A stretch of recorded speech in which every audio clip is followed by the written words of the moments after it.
Hello, welcome back. Today's episode actually originated from a conversation that we were having in a group call for the health mindset coaching certification. So we are in the middle of our 10th round of HMCC right now, and we were talking about motivation and the different types of motivation that exist. So I have an entire podcast episode on the different types of motivation and the quote unquote best type of motivation, what type of motivation you should really be trying to uncover in your clients, in your coaching practices, and with yourself. So I'll make sure that that episode is linked in the show notes so you can go listen to that after this one. But we were having this conversation because on the motivation continuum, the different types of motivation, we're essentially looking at the differences in types of motivation from extrinsic, so very external, from something, someone else, to intrinsic motivation. And intrinsic motivation is you're doing it because you enjoy it. It's really personally rewarding for you. And the closer we can get to intrinsic motivation, the better, because we are getting more autonomous with the motivation. It's doing it for ourselves, more self-determined. It's based on ourselves. This is actually coming from self-determination theory. So the more self-determined, the more autonomous, and the closer to intrinsic motivation, the better. And the better for long-term lasting behavior changes, things that you'll actually stick to. So what this student asked me was, what if my client's goal is only to lose weight and I can't seem to get anything else from her when it comes to deeper or more meaningful reasons like long-term health, longevity, etc. So her concern was around the desire to lose weight and that would be inherently an extrinsic motivator. I want to lose weight. That's not necessarily something I want to do for enjoyment, for personal reward, whatever.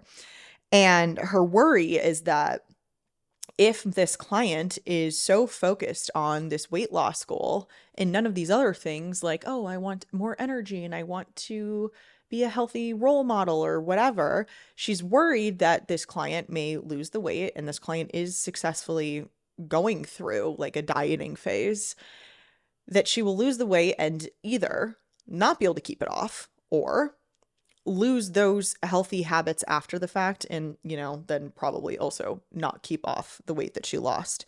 And this was a really interesting question, which is why I'm bringing it to the podcast, because I think this is something that is talked about a lot. I do see it talked about a lot, how weight loss shouldn't really be the goal, that we should be focusing on all of the other things like our health and taking care of ourselves, and we shouldn't want to go to the gym just to lose weight. And like, that's a conversation that happens a lot.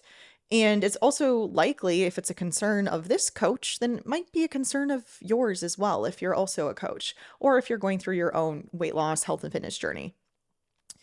And it kind of just begs the question, is it bad to have weight loss be the primary goal, the primary focus?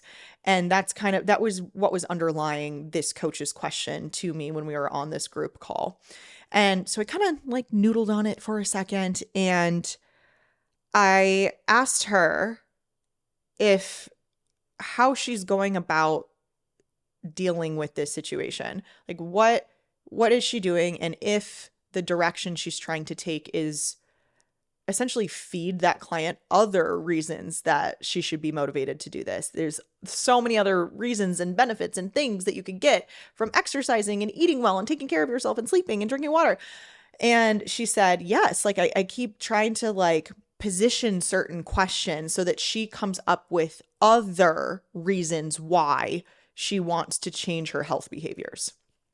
And I went back to her and said that instead of trying to fish for other motivators, like entirely other separate things, what if we were just to take the weight loss goal and try to go deeper with that? And what I mean with that is that there may be other forms of motivation, things that she wants and desires from that weight loss outcome or the process of getting there that we could uncover without it having to be like, oh, I want to have more energy or I want to age healthfully, whatever. Maybe there's something deeper rooted underneath still that weight loss goal that would feel more intrinsically motivated. And on that point too, we don't necessarily know what the real desire, the want, the motivation is. We know that the outcome is that she wants to lose weight. And so far things are going well with that outcome in mind, but we don't actually know what is motivating her to do that. Okay, I got to take a quick pause here to talk to you about something very important. Your coaching forms, like your application form, check-in forms, intake forms. You, my friend, are probably missing out on a huge opportunity here because most coaches see these forms as nothing but information gatherers. And I'm here to tell you, they should be doing so much more for you. Your coaching forms should be helping your clients shift their mindset and make behavior changes that actually last. And your forms really do have the power to do that. And I want to show you exactly how inside my recently updated and upgraded DIY workshop mini series, Transform Your Forms. This DIY program is a short series of video trainings from me where you'll learn exactly how to use the science of mindset and behavior change in your coaching forms. So yes, we're talking application form, intake forms, check-in forms, and we'll even dive into your sales calls and exit surveys. This is the easiest, fastest, and most affordable way to start including science-backed strategies into your coaching practices. So it's no wonder Transform Your Forms is actually my most popular DIY program. And now with these new updates, it's even better than ever. Over 700 coaches have already picked up this workshop series. Check out the link in the show notes to learn more. So instead of trying to fish for like all of these other things, which honestly could end up backfiring, because if you as the coach are saying, well, why don't you care about these things? Or why don't you want to age better? Why don't you want to increase your longevity? Why are those now motivators for you? Not necessarily saying that this coach was presenting things that way, but we can end up doing that where we're like, okay, we keep just only talking about weight loss, but aren't there other things you care about too? It can go a handful of ways, but it can go one way where now that person is thinking like, yeah, I do care about those things, but that's not necessarily their own thing. It's coming from you as the coach.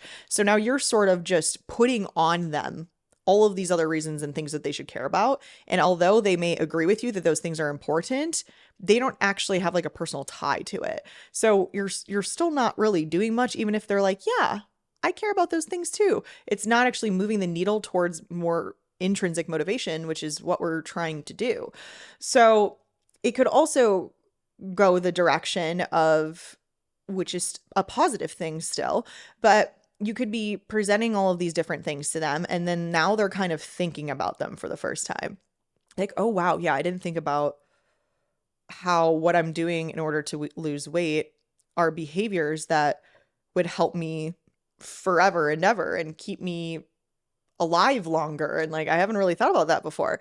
And so now maybe they're thinking about it, but it's still not like their own values and their own belief system, at least not yet.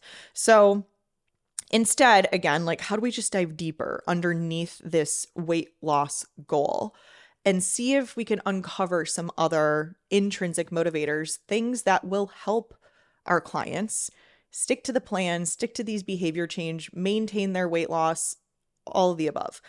And the first thing that I said was, is there some sort of personal reward that we could tie to this outcome goal?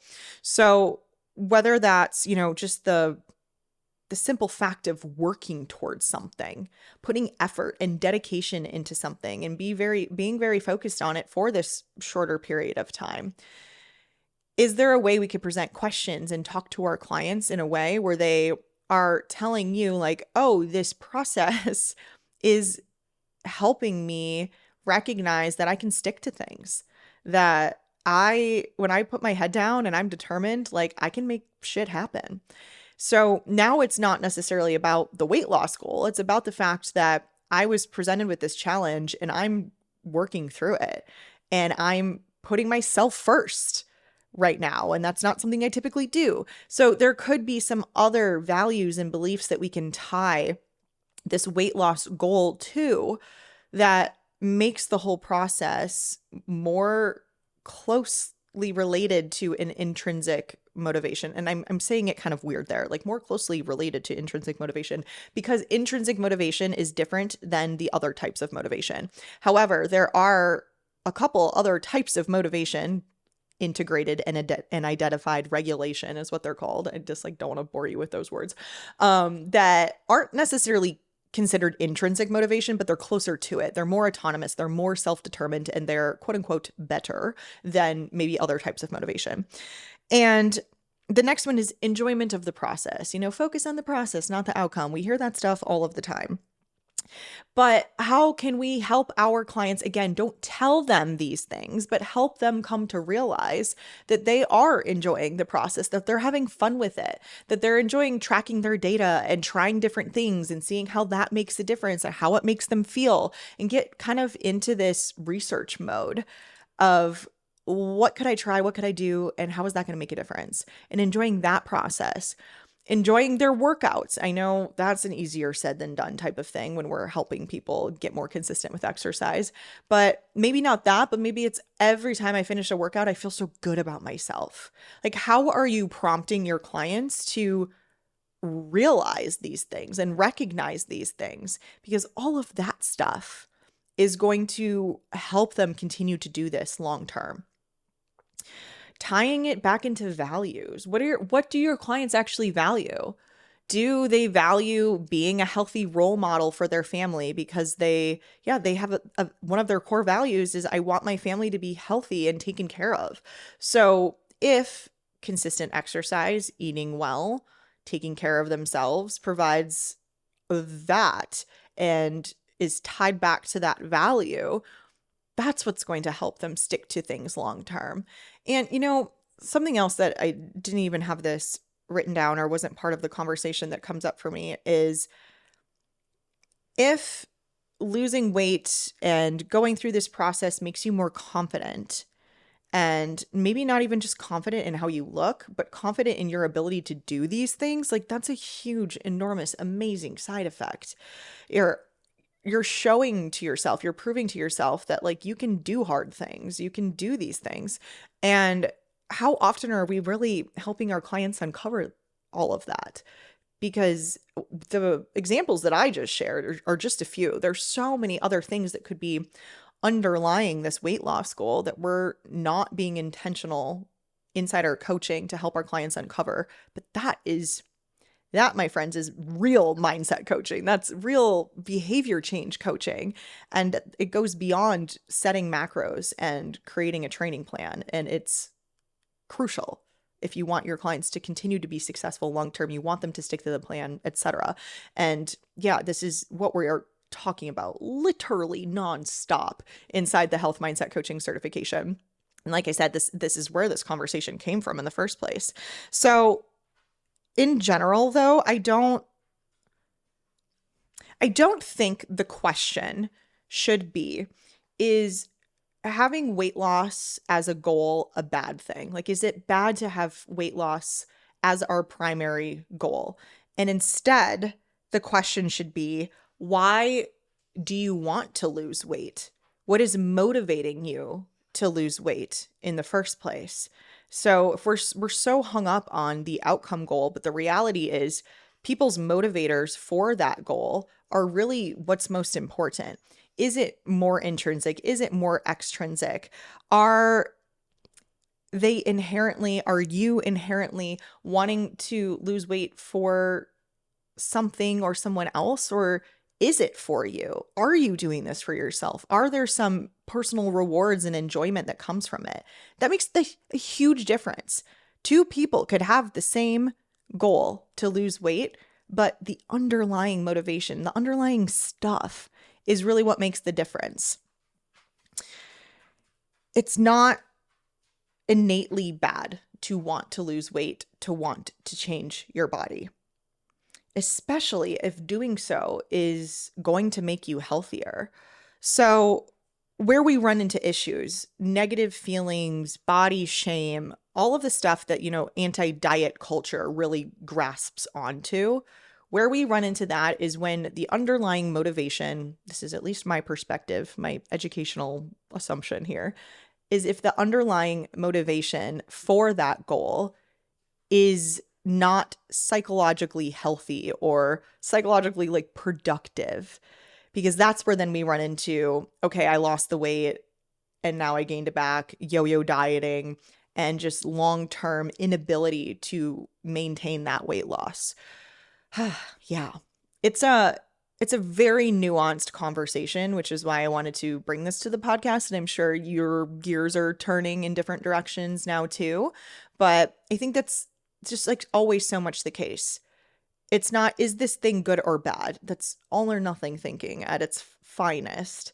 It's, well, where is it coming from? Why does it exist? Who is this person? What is the context? It depends, my friends. So I'm going to leave you with that. I hope this got you thinking a little bit, and especially knowing that so many of you are health and fitness professionals that are helping your clients do exactly this, to lose weight, and they want to lose weight, and they're coming to you saying that. Just a reminder that there's so much more that's going on beneath the surface, and if you can get there, that's how you become a damn good coach. Okay, that's all I have for you. Thank you for being here, and I'll see you next time.